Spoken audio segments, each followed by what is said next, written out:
Welcome to Not Milk Never Milk. Subscribe if you're lactose intolerant. In this video, I will show you how to make delicious pork and shrimp siomai from scratch. This popular dim sum dish is surprisingly simple to prepare at home. First, let's gather our key ingredients. You'll need about 1 pound of ground pork and 1/4 pound of fresh minced shrimp.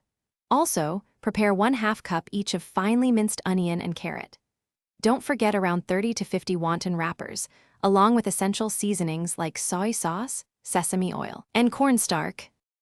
Now let's create the flavorful siomai filling. In a large mixing bowl, combine your ground pork, minced shrimp, and all the prepared vegetables. Next, add 1 tablespoon of soy sauce and 2 teaspoons of sesame oil for that authentic taste.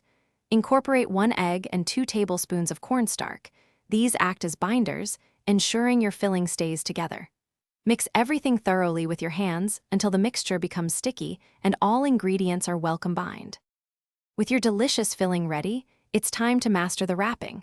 Take 1 wonton wrapper and place about 1 heaping tablespoon of the meat mixture in its center. Gently gather the edges of the wrapper upwards, forming a small cup around the filling. Create small pleats around the sides, leaving the very top slightly open. Finally, gently press the bottom of the siomai on a flat surface to ensure it has a stable base for steaming.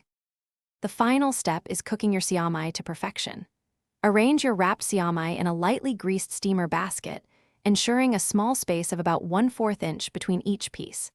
Steam them over vigorously boiling water for approximately 15 to 20 minutes, or until the internal temperature reaches 165 degrees Fahrenheit.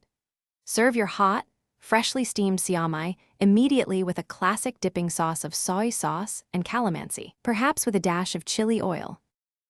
Thanks for watching. If this was helpful, leave a like and consider subscribing. See you next time.